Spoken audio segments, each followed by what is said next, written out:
নমস্কার বন্ধুরা, দেবযানী রান্নাঘরে তোমাদের সকলকে স্বাগত জানাই। আজকের রেসিপি হচ্ছে ফুলকপি চিজ পরোটা। কীভাবে বানাই চলো দেখাই। বেশি কথা না বলে স্টার্ট করি। আমি এখানে প্রথমে আটা মাখিয়ে নেব। আর তোমরা চাইলে ময়দা মাখতে পারো। আমি আটা দিয়ে পরোটাটা করব, তার জন্য আটাটা মেখে নিচ্ছি। নুন চিনি স্বাদ মতন দিয়ে আর জল দিয়ে এটাকে একটা আটা মেখে নিব। মাখা হয়ে গেছে, এবার আমি রেস্ট করতে দিই। এখানে আমি ফুলকপি নিয়েছি, উষুম গরম জলে হালকা লবণ দিয়ে আমি 15 মিনিট মতন চুবিয়ে রেখেছিলাম। তারপরে ভালো করে ধুয়ে নিয়ে এসেছি। এবার এই দুটো ফুলকপি দিয়ে আমি গ্রেট করে নেব। যেহেতু পরোটা বানাবো তার জন্য গ্রেট করা অবশ্যই, আর তোমরা এইভাবে গ্রেট করে নেবে। দেখো পুরোটা গ্রেট করে আসছি। গ্রেট করার পর এইভাবে হয়েছে, তো চলো পুরোটা আমি গ্রেট করে নিয়ে আসছি।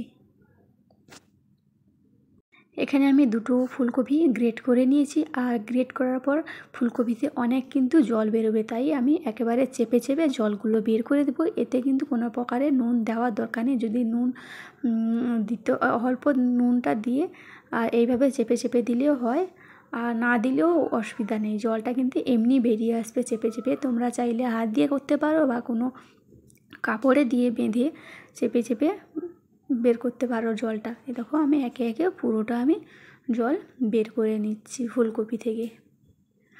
আর ফুলকপি যে ঝাঁঝ যে গন্ধটা সেটা আর থাকে না। আর দেখো এতটা জল বেরিয়েছে দুটো ফুলকপির থেকে। এবার আমি আদা গ্রেট করে রেখেছিলাম, আদা আমি দিয়ে দিলাম। আর এখানে বিট লবণ দিয়ে দিলাম, অল্প দিয়েছি। আর এখানে চাট মশলাতে একটু লবণ লবণ থাকে, তার জন্য লবণটা অল্প দেওয়ার চেষ্টা করবেন। এখানে আমি লঙ্কা গুঁড়ো দিয়েছি। তোমরা চাইলে কাঁচা লঙ্কা বা শুকনো লঙ্কা ভেজে চিলি ফ্লেক্স করে দিতে পারো। এখানে অনেক ধনেপাতা আমি দিয়ে দিলাম। পরোটার মধ্যে ধনেপাতা একটু বেশি দিলে কিন্তু খেতে ভালো লাগে। আমি এই জন্য এক বাটি ধনেপাতা আমি দিয়ে দিয়েছি। এখানে আমি চিজ নিয়ে নিয়েছি, চিজটাকে আমি গ্রেট করে নেব। অবশ্যই চিজটা দেওয়ার চেষ্টা করবেন। আর এই যে ফুলকপি পরোটাতে চিজ দিলে খেতে কিন্তু আরও দুর্দান্ত লাগে, খেতে খুব সুন্দর লাগে, খুব সুস্বাদুও লাগে। এইভাবে দিয়ে দিয়েছি। এবার আমি দিয়ে দিলাম। ঝুরিটা অবশ্যই দেওয়ার চেষ্টা করবেন। ঝুরিটা দিয়ে এই দেখো আরও অল্প ঝুরি আমি দিয়ে দিলাম। দিয়ে ভালো করে আমি মেখে নেব। এতে ঝুরিতেও একটু নমকিন মতন আছে, আর চাট মশলায়ও নমকিন আছে। নুনের ভাগটা বেশি আছে, তার জন্য নুনটা আমি খুব কমিয়ে দিলাম। এখানে দেখো মাখানো হয়ে গেছে। আর দেখো খুব সুন্দর একটা সফট আমি করে নিয়েছি। এরপরে চলে এসেছি আটার কাছে। আটাটা আমি মাখানো হয়ে গেছে, অনেকক্ষণ আগের থেকে রেস্ট হয়ে গেছে। আর আগের থেকে আমি উপর থেকে একটু তেল মেখে রেখে দিয়েছিলাম। ভালো করে মেখে আর একটু আমি এর থেকে ছোট ছোট লেচি আমি কেটে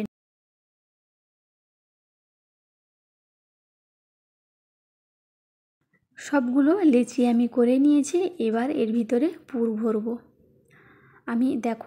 আমি ধারে ধারে টেনে টেনে আমি বড় করে দিচ্ছি, একটা বাটির শেপ করে নেব। এই দেখো তোমরা দেখেই বুঝতে পারছো। আর পরোটার মূল কারণ হচ্ছে এই যে পুর ভরাটা। সবথেকে আমি যেটা মনে করি সবথেকে ইম্পর্টেন্ট হচ্ছে পুর ভরাটা যদি ঠিক মতন থাকে তাহলে রুটি বেলার সময় কিন্তু কোনো সময় ফাটবে না। তোমরা এইভাবে চেপে চেপে দিতে পারো। আর আমি অনেকটাই দিয়েছি, তোমরা দেখে বুঝতে পারছো, ভরে ভরে দিয়েছি। আমি 2 চামচের বেশি দিয়েছি, তোমরা দেখেই বুঝতে পারছো। আর এইভাবে টেনে টেনে আমি এগুলো আর আঙুল দিয়ে ভিতরের দিকে চেপে দেব।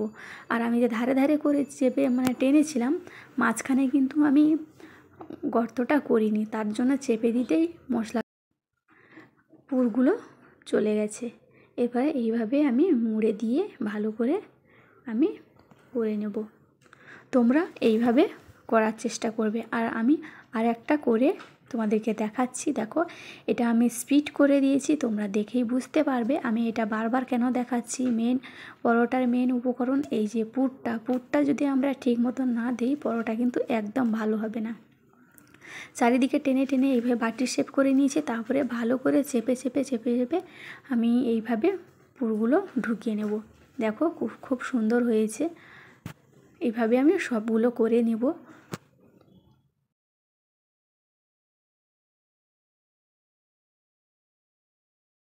পরোটার মধ্যে কিন্তু পুর না থাকলে কিন্তু খেতে একদম ভালো লাগে না।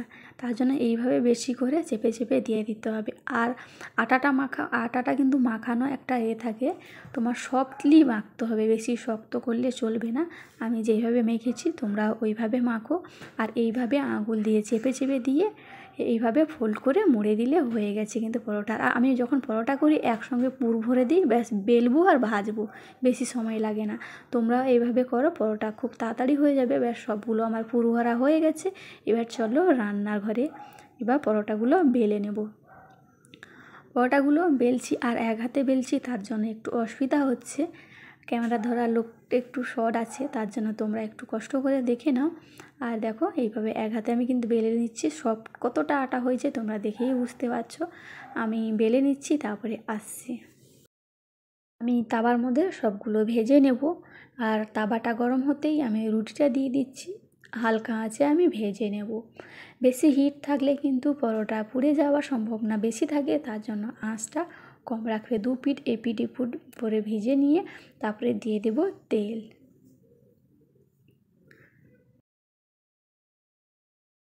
আর তেল দেওয়ার সাথে সঙ্গে সঙ্গে কিন্তু কত সুন্দর ফুলে যাচ্ছে, তোমরা দেখেই বুঝতে পারবে। আর আমার পরোটাগুলো কিন্তু সবগুলোই ফুলেছে।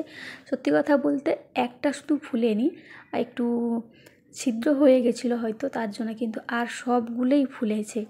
দেখো কত সুন্দর হয়েছে, কালারটাও খুব সুন্দর হয়েছে। আর ভাজার সঙ্গে সঙ্গে ভিতরে চিজ সব কিছু দেওয়া আছে, তার জন্য এত সুন্দর একটা স্মেল বেরিয়েছে, তোমাদেরকে বলে বোঝাতে পারবো না। আর খেতে কিন্তু দুর্দান্ত হয়েছে। এই পর্যায়ে লাইক না দিয়ে থাকলে প্লিজ লাইক দিয়ে দেখার অনুরোধ রইল।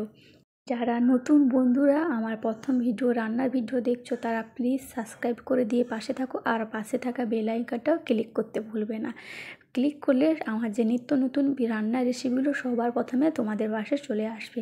আর ফেসবুক থেকে দেখলে পেজটাকে ফলো করে দেওয়ার অনুরোধ রইল, আর লাইক দিয়ে দেখার অনুরোধ রইল।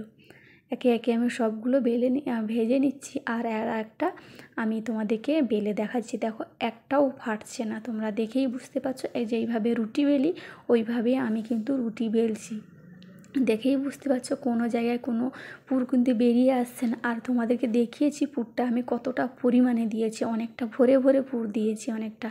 আর পরোটার মধ্যে পুর না দিলে কিন্তু খেতে একদম মজা লাগে না। আর একটা আমি ভেজে দেখাচ্ছি কতটা সুন্দর ফুলে গেছে, একেবারে লুচির মতন ফুলে গেছে। দু খোল দুধারে ফুলে একেবারে টইটুম্বর হয়ে গেছে। তোমাদেরকে বলে বোঝাতে পারবো না, এত সুন্দর একটা স্মেল বেরিয়েছে, খুব সুন্দর হয়েছে। আর এইভাবে চামচ দিয়ে মাঝখানে মাঝখানে তেল দিয়ে দিলে কিন্তু আরও ভালো হয়। এমনি তেল শিশি দিয়ে বোতল দিয়ে তেল দিলে কিন্তু আমার মনে মতে তোমার এই চামচ দিয়ে পরোটা করলে কিন্তু রুটি পরোটা করলে বেশ ভালোই লাগে। এবার আমার সবগুলো পরোটা রান্না হয়ে গেছে, ভাজা হয়ে গেছে, তার সঙ্গে আছে পরোটা আর এর সঙ্গে আছে ঘুগনি।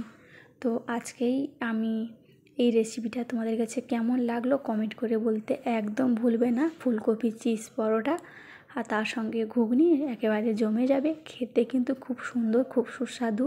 একটিবার হলে তোমরা ট্রাই করো, কেমন লাগে আর কমেন্ট করে বলতে একদম ভুলবে না। আর কত সুন্দর দু খোল হয়ে গেছে, ফুলে গেছে, তোমাদেরকে টেনে দেখাচ্ছি ভিতরে পুরটা কত সুন্দর হয়েছে খেতে। আহা, আর যে স্মেলটা এত সুন্দর বেরিয়েছে তোমাদেরকে বলে বোঝাতে পারবো না কত সুন্দর হয়েছে খেতে। খুব টেস্টি হয়েছে, আমি বারবার বলছি কেন, সত্যিই খুব টেস্টি হয়েছে। তোমরা একটিবার হলে বানিয়ে খেতে পারো। তো আজকে যেন এইটুকু, আবার আসবো একটা নতুন রান্না রেসিপি।